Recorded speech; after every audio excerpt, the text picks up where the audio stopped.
everyone. Welcome back to Banterweight. I'm Zach, and with me, of course, is Brandon Holden. Holden's actually joining us this time, which is good. He's feeling better. Yeah, so this episode is going to be another one of the kind of does not really having a format. We're kind of just talk about MMA in general, kind of recap the events that have gone on, talk about the events that are in the future. So yeah, there's not really a topic or anything like that. So we're just going to kind of ramble for a bit. But I did want to mention UFC on ABC just happened, I think, last Saturday, which is Victoria and Holland. I thought a lot of the fights on there were pretty good, especially Mackenzie Dern versus Nina Nunes. Dern put on a great performance, I think. What do you guys think's next for her? I mean, I think top 5 opponent should definitely be in her future. Yeah, I just want to see what you guys think of that. I agree. She's 115, right? Yeah. Joanna? Yeah, I mean, I could see it. I don't know what Joanna is right now. I think she's like 3 or 2. I'm not 100% sure. I'll look, but It's interesting, right? Because we've seen Dern, have some problems in the striking, but her striking actually impressed me this last weekend, right? Like she did set things up by being very aggressive on the feet, and like she seems very confident in her striking. ever since she started off with Jason Perillo, I find her striking's just getting better every single fight she has. I didn't even know she was with Perla. Yeah, she's been with Perillo for the last 2 or 3 of her fights. I think after she came back from having a kid, she switched camps. Actually, what happened was her previous camp, I think her coach and her husband got in like some sort of beef, which like made her leave. So then she decided to go over with Jason Perillo, which clearly has been doing wonders for her, right? Yeah, the only thing I hope is that she doesn't she doesn't become one of those grapplers who falls so in love with their striking that Yeah. they neglect the best part of the game. Because I think she could probably submit any girl in that division, or any woman in that division.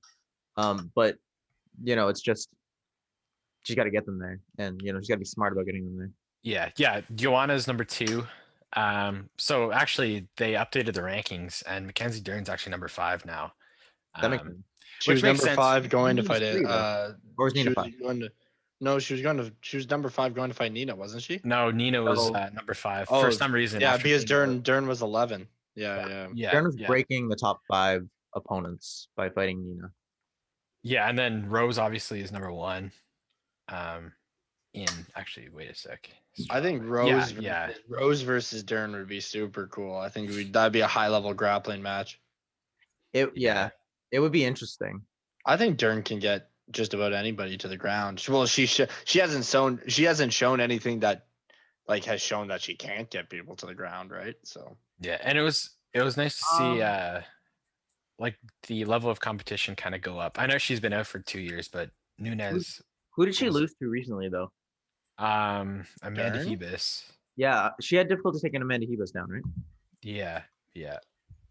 But Amanda Hebus, I also think she's just that good. And like Dern's striking is good in the sense that it's aggressive, it's confident, and it will get the job done to get her to get to those takedowns. But Hebus is also so technical, but like well-rounded as well, which is why it was such a difficult fight. Yeah. I think if Dern develops her striking, she'll be a serious threat for that belt. Yeah, I also think she needs to choose when to be patient and when to be that aggressive, because sometimes the aggression is what makes her so effective.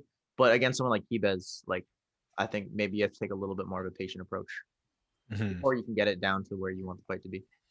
Yeah. I mean, I definitely like to see Dern fight top 5. Really, the only big name that she has fought so far is Nina Nunes. So I mean, maybe a Joanna would be cool. Joanna doesn't have a fight lined up. Carla Esparza is number 4, so that could be made. And I know you mentioned a while ago, Brayden, the Dern versus Gadea, which that could be interesting. It doesn't necessarily make sense ranking wise. I just think it would be a cool stylistic matchup, because I would say Claudia might have the best jiu-jitsu in that division outside of Dern, right? Like, and I'm saying straight jiu-jitsu. Like Carla is obviously a really great grappler, but it's definitely a wrestling based style. I think Claudia,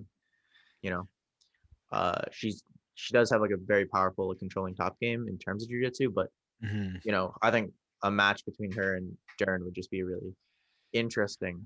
I think it'd be cool to see matchup. Dern fight somebody stronger than her. That could be Claudia. Claudia and Yeah. why am I blanking on this name? Who's going up to fight flyweight belt? Andrade. Yeah, Andrade. Andrade and Claudia are probably physically the strongest in that division. Would Yeah. you guys agree? Yeah, I would agree with And that. Yeah, I Zhang. would agree. I would agree. I would say those two and Zhang are the strongest women in that division, like physically. Mhm. So honestly, and one of them left the division. So, all of them against Dern would be really interesting in that way. Yeah. That card we also saw. I'm not sure if you guys really watched it, but I mean, I thought it was a really good fight. Was the Julian Marquez and Sam Alvey fight? Uh tough, tough, That hurts. tough, That one tough for Sam Alvey, man. I mean, was- he's definitely been a veteran.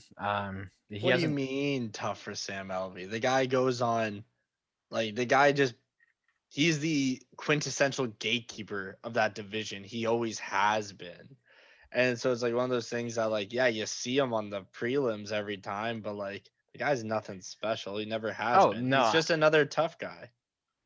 Yeah, well, yeah, I'm not saying sad because it doesn't reflect his skills. Well, no, okay, I don't know, it's kind of difficult because I do think he's really good. I don't think he's, top UFC caliber. It's just hard to see someone go on such a because bad losing kind of went like streak. right, like yeah, like this is a lot of losses in a row for him.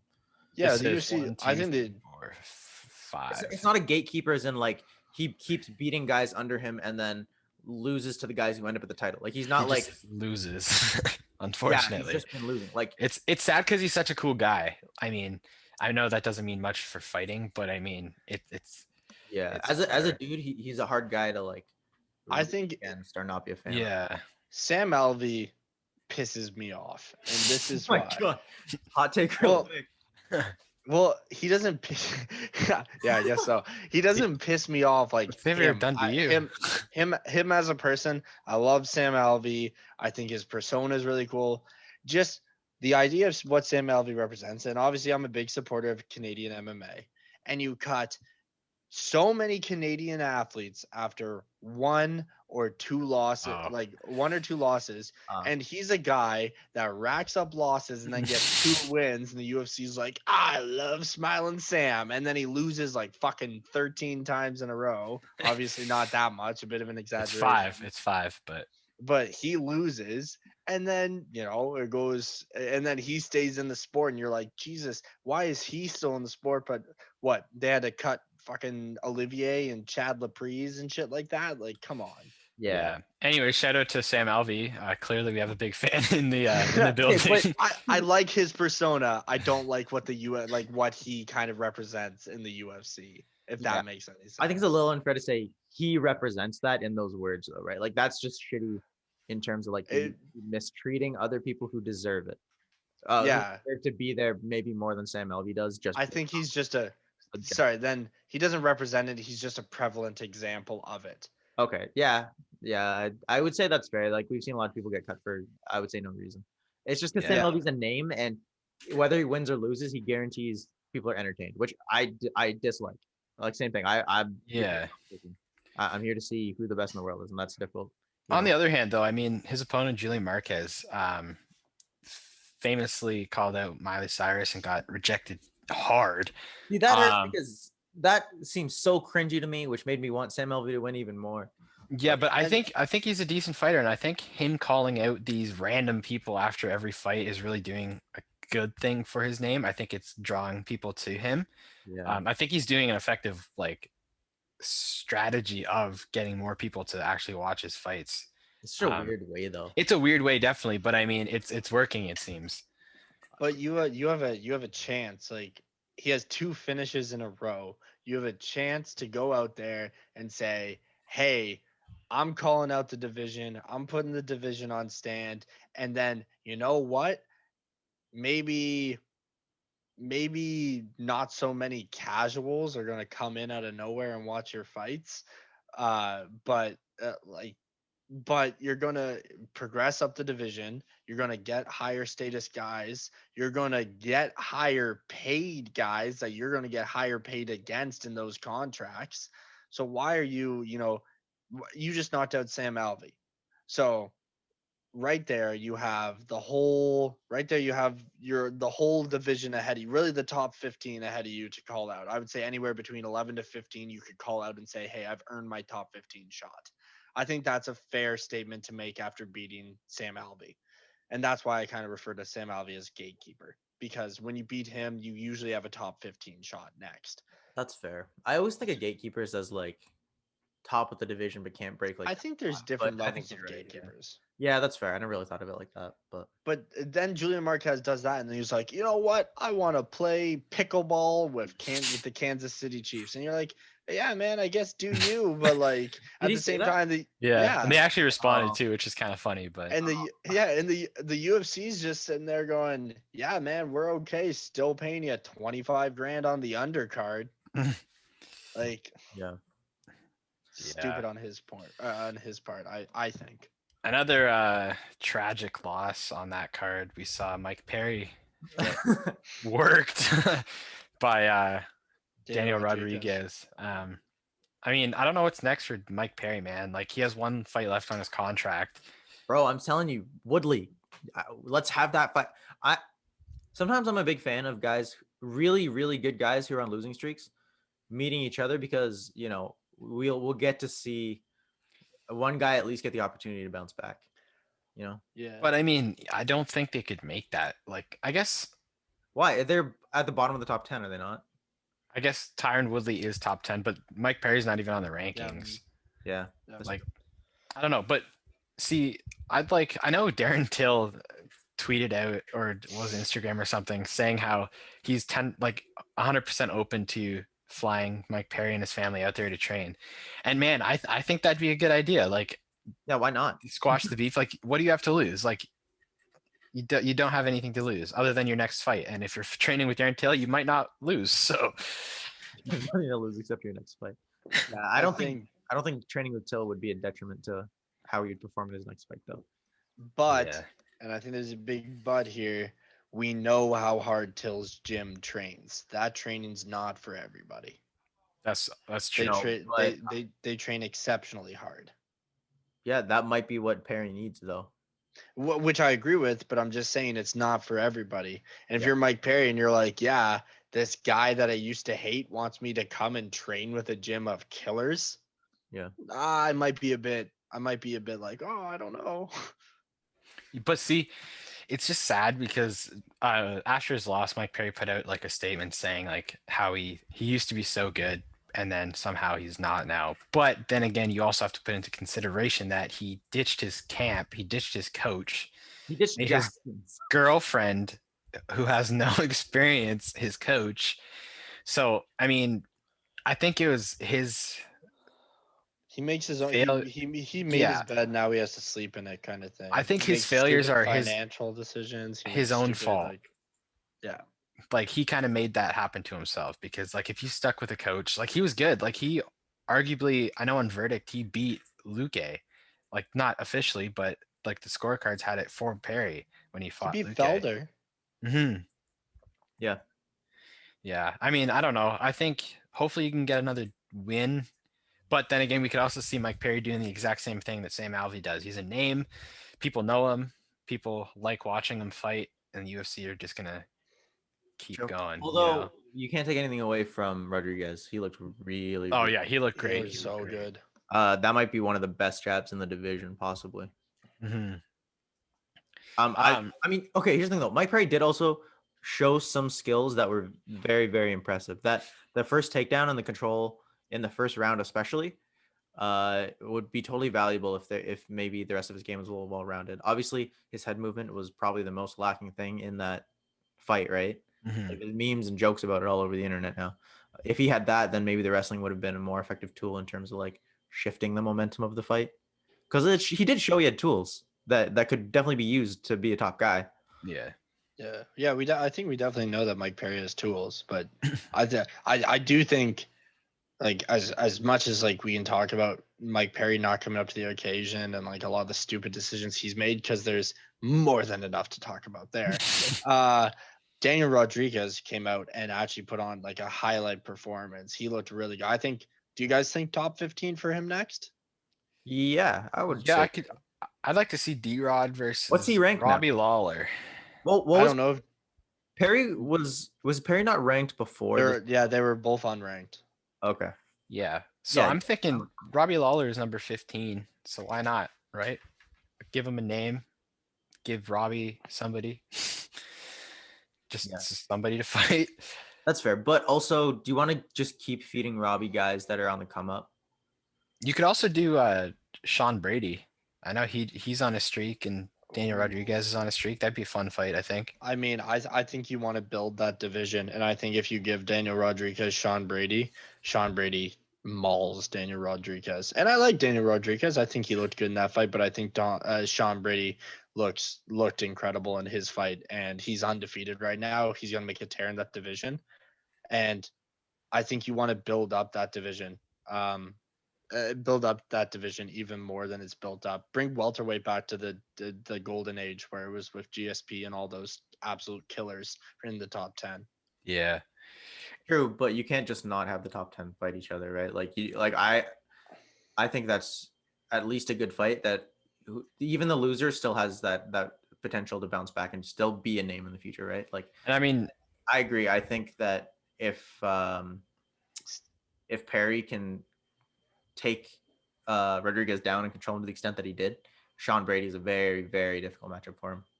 Yeah, that was something I saw. But also, to your point, you can't just have the top 10 not fight each other. What has the UFC been doing with the welterweight division then? Because yeah. none of those guys friggin' fight each other, it seems like. And then they're all bitching at each other. No, okay. What the UFC is doing now in the welterweight division, which sucks, is that it's like the top 5 keep fighting 6 to 10 or 6 to 15 to keep themselves in the top 5, but they're not fighting each other. That's the problem with the welterweight division right now. The very, very top guys aren't fighting each other, but there's still movement in terms of like 6. Yeah, that's fair. There's still decent fighters in the welterweight, like top What's or like under the 10 to 15, because for sure there's a lot of guys. Tyron Woodley, Jeff Neal, Lee, Jing Liang, Bilal What's Muhammad. Luke at now? He's 5 at or 6. 6. 5. 6. Didn't he break top 5? No. 6. Yeah. Man, if he broke top 5 and pushed Wonderboy out of it, I would be throwing a fit. Oh, good point. I don't know who would drop because Woodley wasn't top 5. Yeah, that makes sense. Yeah, Wonderboy is 5 right now. Oh, wait. Is he top 5 outside of the champion? Like, is he like 5th contender? Who? Luke. No. Because it goes, I'm pretty sure right now it's Colby, Burns, Masvidal. No, it's Colby, Burns, Edwards, Masvidal, Wonderboy, Luque. Yeah. I see. Dude, why does Masvidal have a title shot right now? It just makes me want to throw up in my mouth. Why does Wonderboy not have a title shot right now? And that's why what not higher than Masvidal in the rankings? Yeah. Why does Nate Diaz have a fight with a 3rd ranked person in welterweight when he hasn't fought? Somebody hit something. I don't know. Anyways, moving on from the welterweight division, because we could go on for days about that. Marvin Vettori beat Kevin Holland.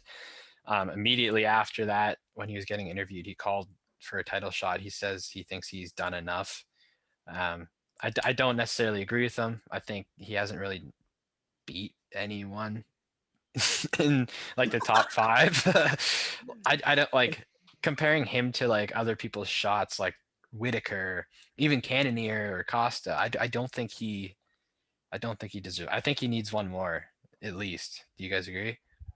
I think if he beat Till, he would have had a good stand to probably make a claim for the title shot. He is on a win streak right now. He's on a 6-5 win streak, but also I think he couldn't have beat Till.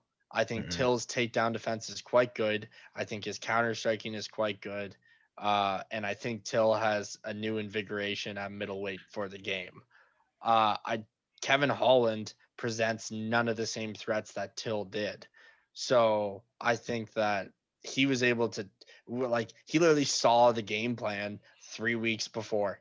He saw the game plan Yeah. 3 weeks before, and the fact that Kevin Holland stepped in, Martin Vittori and his orc-looking face probably took a big sigh. Okay. Well, just to play, well, not devil's advocate, but I just want to point something out. Like, I think that I picked Till before that fight when it was announced too, but we're not talking about who has the best chance in a title fight. We're talking about who deserves the title fight, right? You But can't get that's what I'm saying. right. I'm That's saying Connier's coming off a loss.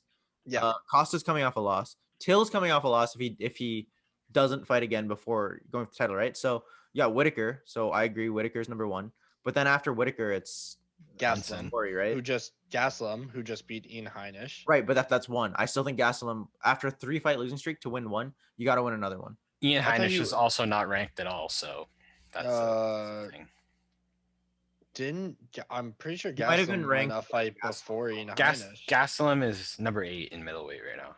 Right, but he probably stole that spot from. He might have.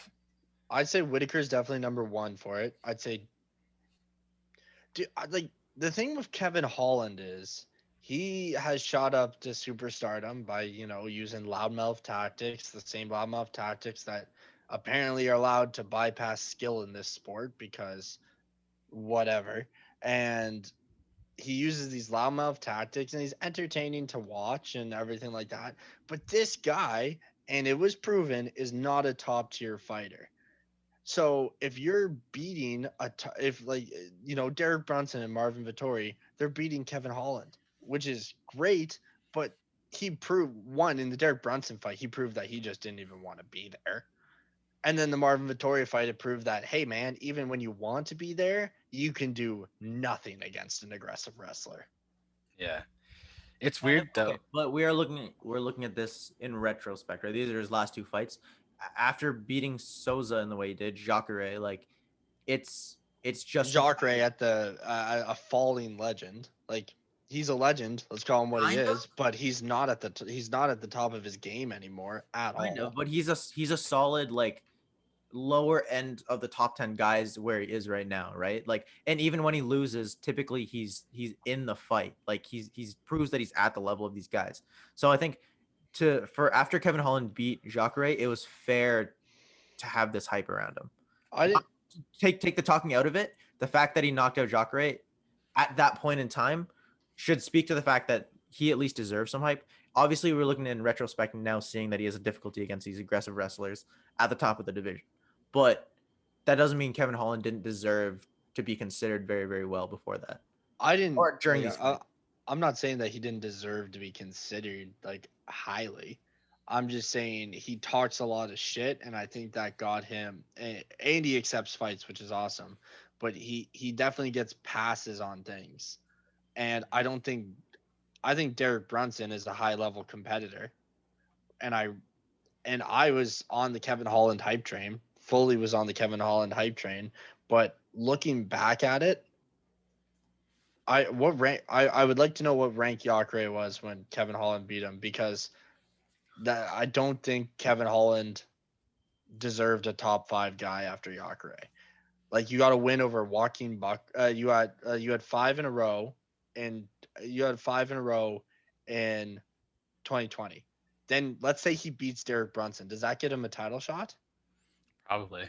Okay, so if he does 5 in a row and then beats Derek Brunson to go 6 in a row, and that gets him a title shot, then Marvin Vittori should definitely get a title shot. Yeah, over Whitaker, I'd say too. Because if that would have gotten Kevin Holland the title shot, no, Marvin Vittori gets that too. That would get Kevin Holland to the spot where he could deserve a title shot if Whitaker wasn't there. I don't think you can really deny Whitaker though. I don't think you can deny Whitaker, but also the way with marketing in the UFC right now. Yeah.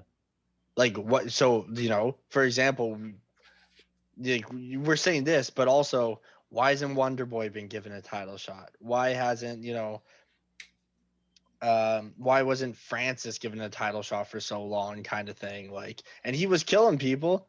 He was at the top he lost to Derek Lewis, and then he went on a win streak, and like it's just one of those things that it's like I don't understand marketability in the UFC is held so much more over skill. To be fair, I 100% agree with you. The Francis example though was because Stipe and DC were dragging their feet in their trilogy a little bit.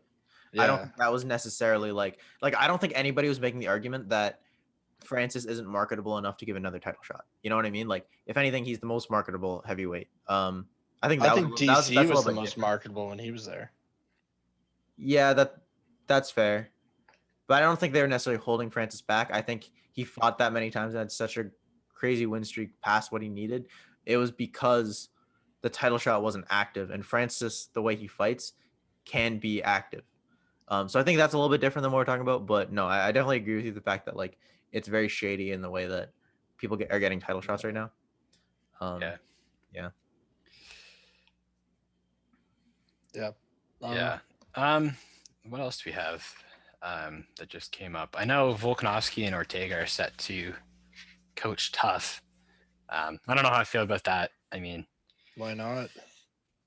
I like it. I'm not sure about the whole TV reality type part of it. Like the fighting, the coaching is gonna be sick, but I'm not sure. It's not like something like a Colby versus Jorge. You know what I mean? Like they show that they hate each other.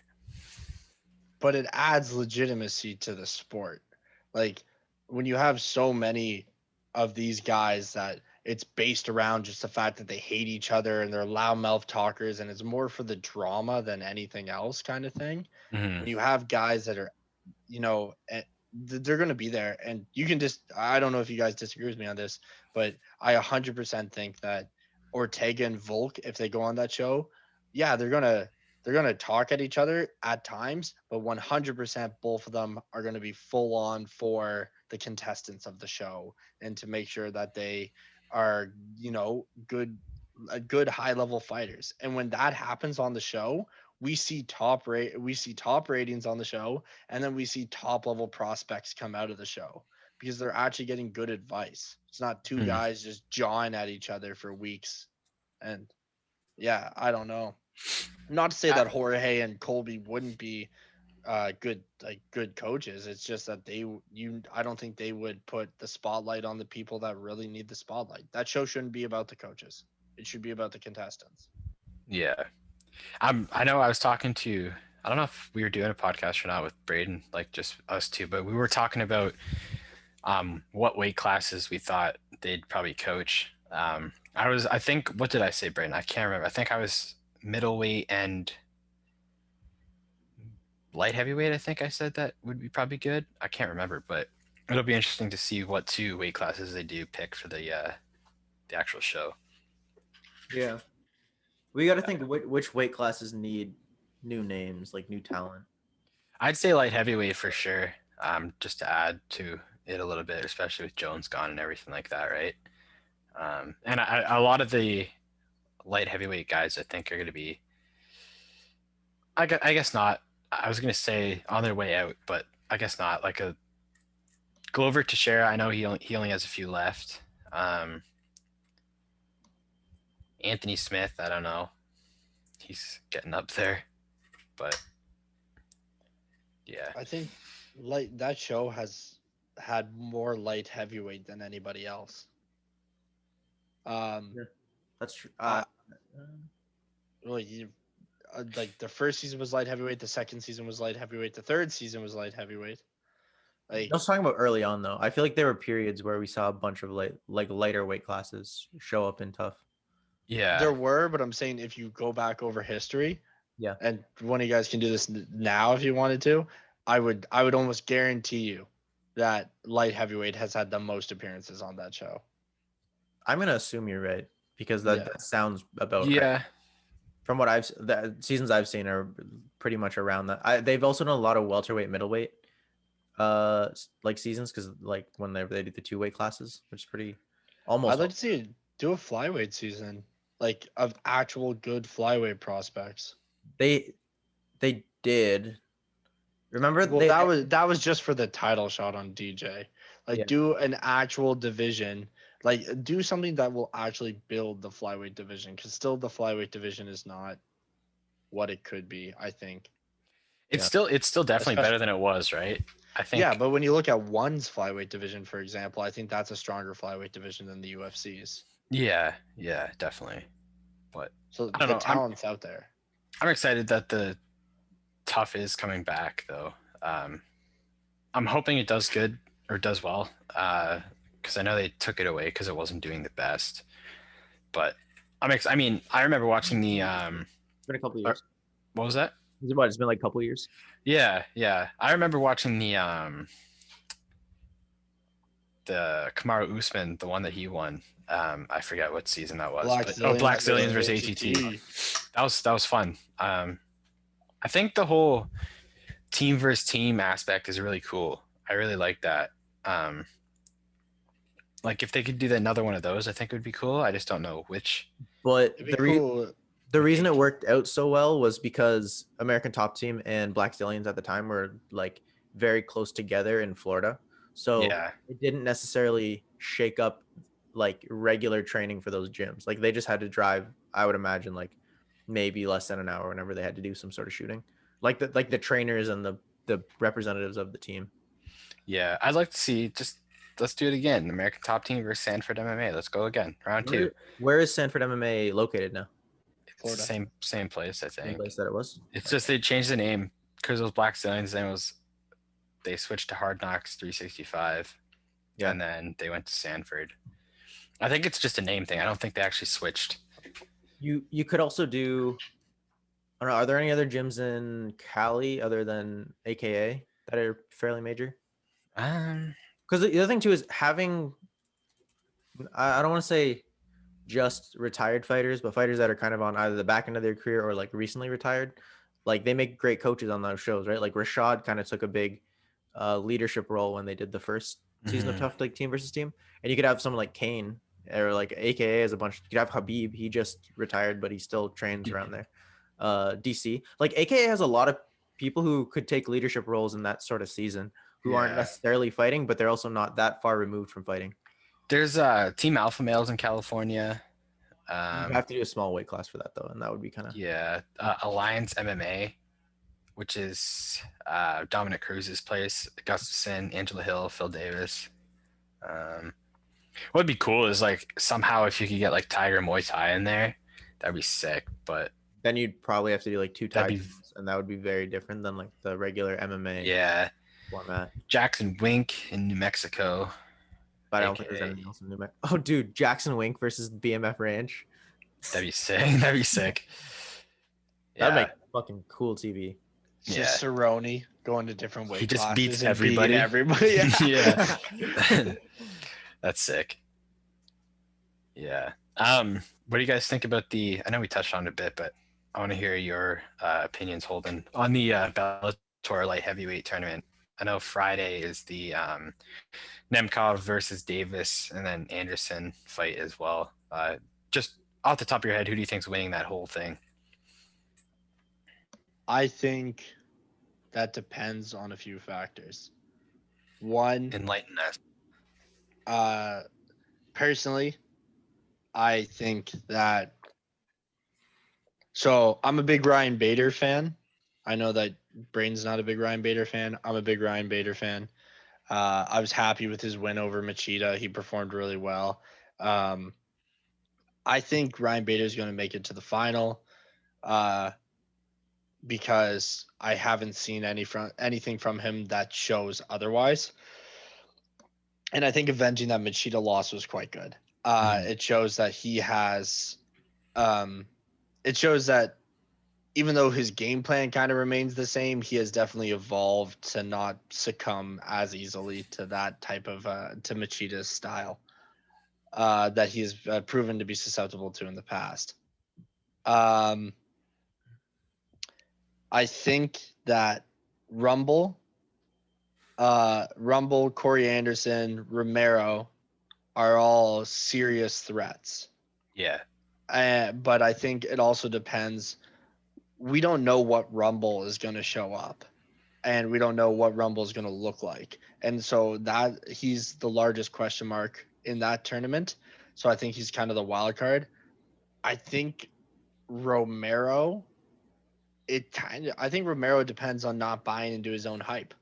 I think he's a beast and he's an incredible fighter and everything like that. But if he starts buying into his own hype and kind of takes his foot off the gas a bit, I think I think that's very possible, especially since Bellator and the whole signing of Romero. Everybody was like, Romero's gonna go in there and just murder everybody, kind of thing. And then I remember that Rumble Johnson was in there, and people were like, "Oh crap, there's some real competition finally." It's like I think you're discarding that Bellator has some pretty darn good light heavyweights. Nemkov and Bader are quite good.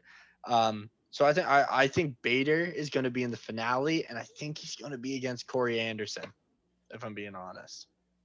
He fights Corey Anderson in the second, so he'd have to beat Oh Corey. shit! Then Yeah. no. Then I think he fights Romero. Yeah, In the final. I know. Me and Braden agreed last time we did, or I guess last week's episode, that the winner of the Nemkov, Phil Davis, and then the winner of Romero and Rumble, whoever wins that wins the whole thing, which I still believe. Yeah. Dude, I don't think you guys give enough credit to Bader. I'm not saying he's bad. I'm just saying I know you're not. I know that. But I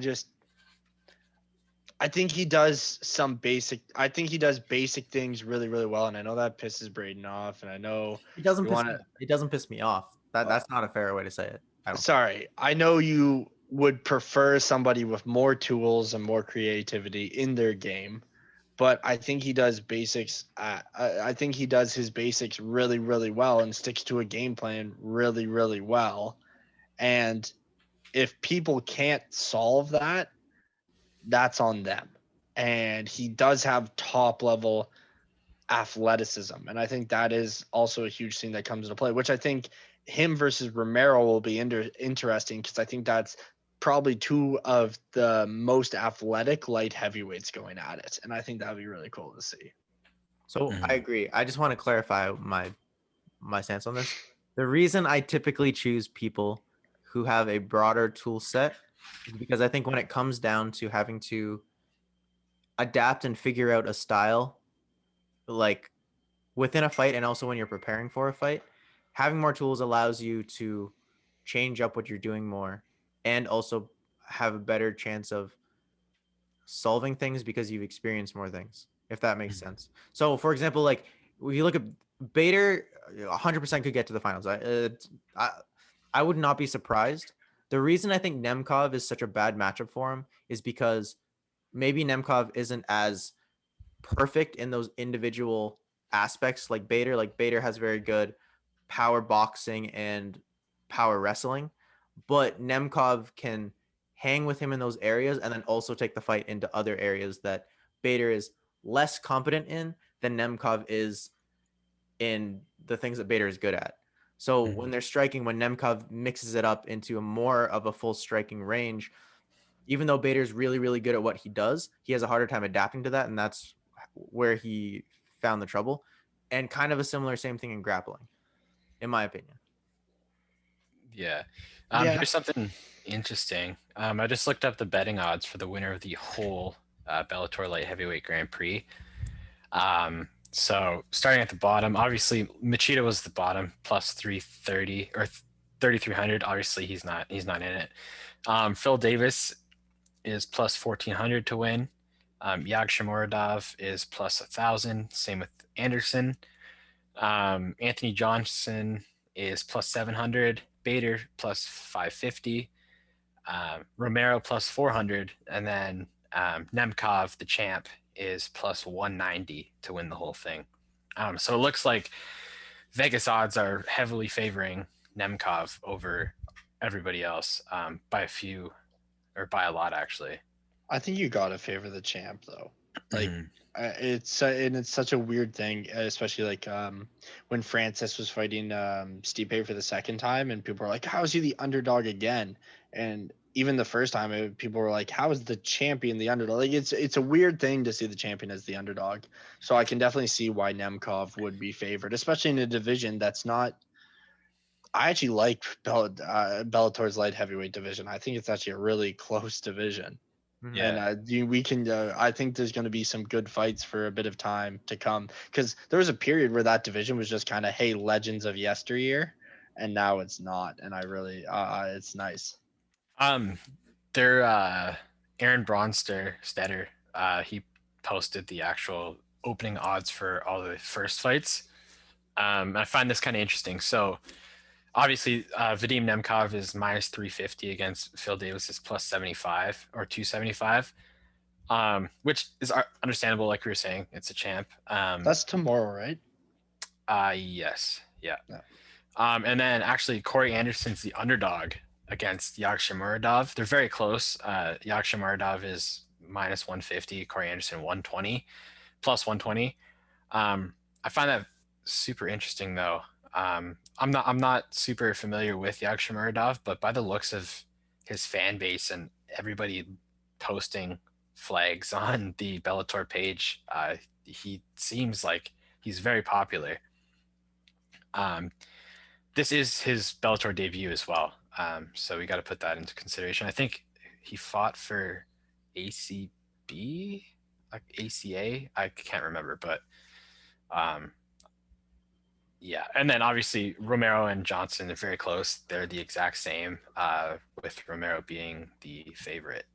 So it's interesting to look at those. Mm-hmm. Yeah. Yeah. I mean, the other thing about Bader is he's only gotten better since he left the UFC, but one of his last fights in the UFC was a very, very one-sided fight with Rumble. Mm-hmm. And obviously that doesn't necessarily mean a lot because Rumble hasn't fought a lot since then, and Bader, again, has only gotten better. But if you were to take it into account, it tells, shifty narrative on Bader's side, I guess. But I think that would be like taking the first Machida fight into account, and then the second fight, it was a dominant performance by Bader. So I But don't. I think it was still like justified to take it into account looking at the fight, because even though Bader smashed him on the ground and 100% that was as impressive as it gets, when the fight, like there were points in the fight, especially the first couple of rounds, where it looked like the first fight. Yeah, I'd say that, but And if you're I not think just the looking, difference is Machida's been fighting. Rumble hasn't been fighting. And how many has he been off for 4 years now? Something like that, I do believe. Yeah. Like that's a long time to be away and come back, and then come back at the top echelon of the sport, especially against. 5 years almost.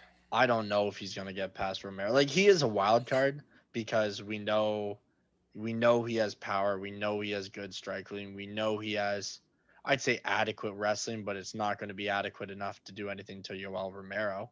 Mm-hmm. I would agree. I'm not saying it tells the story of what the fight's going to be. I'm just saying if you're looking at the fight and trying to analyze it, not from just the perspective of who's going to win, who's going to lose, but trying to think like, what are the problems here and how could the fight potentially go and what could I see happening? I think you got to take into account the fact that the first time those styles matched up, we saw that Rumble style, regardless of what it is now, at a time was a very effective style against Bader's style. Now, Yeah, all I'm saying is it has to be taken into account. I'm not saying it tells the story of the fight or anything. I'm just saying, like you should look at it when you're thinking about it. I think the most complete fighter in that Grand Prix is Nemkov. I agree. Yeah. Yeah. He's definitely the most complete. I would actually love to see Nemkov versus Jan, because Jan became champion, and then I was like, oh, I don't know if Jan's like actually that good. And then some fight Izzy, and I was looking back on his fights, like in his tear, like his recent tear over the last few years, and you look at Jan, and he's a very complete fighter too. I think Nemkov and Jan are pretty solidly the top two light heavyweights in the world, and I'd Yeah. like to see them fight for sure. Interesting thing about Jan's come up in the sport though, like as of recent, was The rope. that fight with Jacare, the rope. Yeah, that's interesting too.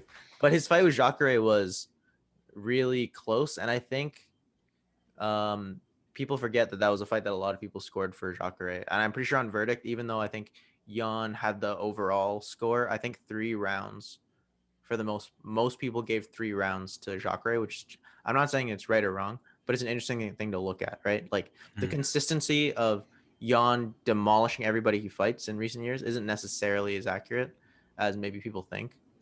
But I think so. For example, like if there's like one of those decisions on a verdict, for example, let's say like like a Max Holloway, Volkanovski decision.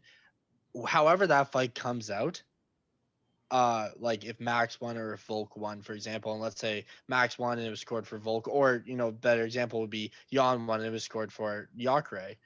It depends on how you follow that up. And he followed that up with Luke Rockhold and he followed that up with Dominic Reyes. So like it's one of those things that yeah, that fight was close, and I actually scored it for Jacare as well, but he followed that up with two dominant performances that you can't argue with. So it's like 100%. I so agree. like Yeah. yeah. I'm not saying that you should treat it like a loss or anything, but I'm saying now when you look at other matchups for Jan, you have to ask the question: could we see like what happened in the Jacare fight that made it so like not dominant for Jan? Why was that an outlier in his very Yeah. impressive streak? Are there things that could also happen again that tilt the scales like it did in the Jacare fight? Like I'm just speaking totally from the point of view of like if we analyze his next matchups, you know what I mean? You know what? I think that actually applies really heavily because we were just talking about Vittori, and Vittori getting a title shot is Adesanya versus Vittori. Vittori was, other than Romero, which was a snooze fest. Vittori was a fight brought to decision. It was a closer fight for Adesanya, and I think a lot of the weaknesses that Vittori could expose, Jan exposed really well against Adesanya. That they're still there. That aggressive wrestling style still posed a lot of problems. And even though Jan only used it in the later rounds, I think you can bet that if Vittori gets a shot, that's something that he'll be able to use in. That's something that he'll look to use. I don't know if he'll be able to, but it's definitely something that the Jan fight showed that there is an availability there to take advantage of it. Whether you can do it early on, I don't think you can do it early on against Izzy. I think his takedown defense is too good early on. But later on in the fight, if it gets there when guys are tired, I think Vittoria has a good chance of making that a wrestling fight. Just and like to your point, that's because we saw those weaknesses in the past, and I think that's something that Izzy still hasn't fixed. I would agree. Just to kind of go back to that point. 100%, I would agree. I would also take into account, I think weight was a factor in how dominant the wrestling was. I don't think Izzy necessarily had the technical ability once he was down there, but I think there were times where um, there was a weight factor that wouldn't be there when Vittori fights Izzy again. But what else? Like in a weight factor, you also like even if like for example you and me weigh in at the same weight. Um, I would say yeah, you and me weigh in at the same weight.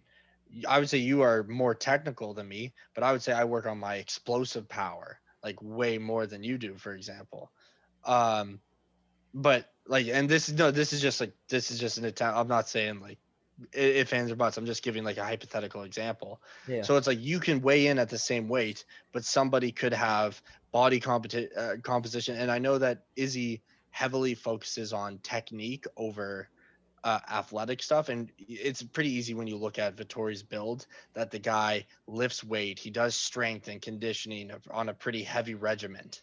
And if you follow him on Instagram, you can see the guy does strength and conditioning on a pretty heavy regiment. So even though you're at the same weight, you can carry the strength of the weight class above you with a good strength and conditioning protocol. So it's like, yeah, Jan had that weight over him, but also I think Vittoria has that strength advantage over Izzy. I agree. But when I say like weight factor, I don't necessarily just this example specifically. I'm not necessarily referring to strength because I do think weight and strength are different things. There were times when Jan used his weight without necessarily using his strength when he was in top control over Izzy. And this is more on the side of like the person who's defending on the bottom has to be able to shift and move weights with certain moves, right? Like bridging, bridging to shrimps, that sort of thing is more being able to move around somebody's weight than necessarily fighting strength to strength. And I think it's different when you have Izzy trying to move Vittori, create space with Vittori versus having strength battles on the grappling. Yeah, but it's how you use that way, right? Like, No, for example, definitely, 100%. like Khabib on the ground, he's 155, he's the same weight as these guys, but guys are like when he was on top of me, they're like, I couldn't breathe. He used his weight very effectively, and that is an aspect of strength, right? So you can, I think Vittori can use his weight more effectively to feel bigger than he is, and a lot of that's something that wrestlers inherently are good at, making you carry their weight. And once you carry their weight, when you're doing, you have to do all the work. When you're bridging, when you're shrimping, you have to do more work to create that space, and you have to use more explosive power to create that space, because now you're applying that weight to them, so it feel like you're using your strength to apply that weight to them. So instead of you, let's say, applying 10 pounds to them because you're using your strength and you're a strong person, it feels like you're applying 20 pounds to them because you're hugging them close, you're using your strength against them. Yeah. So I think just because we were talking about Vittori possibly getting a title shot, that's how I thought I would bring that up. Yeah. Yeah. Definitely be interesting. Yeah. On that note, I guess we'll wrap this one up. Wait, I do guys say something. Do we want to wrap it up right away, or do we want to talk about Askren Paul very quick? Well, Well, we right, could wrap. so we're gonna wrap it up. Yeah, no, we're gonna wrap it up. We're talking about Jake Paul. So we'll talk about that when it's over and done with, and when Askren hopefully have won. If he loses, it never happened. So, yeah. Thanks, guys, for watching. We'll do another one of these very soon. I'm starting to like these kind of chill formats, just kind of talking about random stuff. But yeah, look for a couple more episodes next week. Thanks for tuning in. See you guys.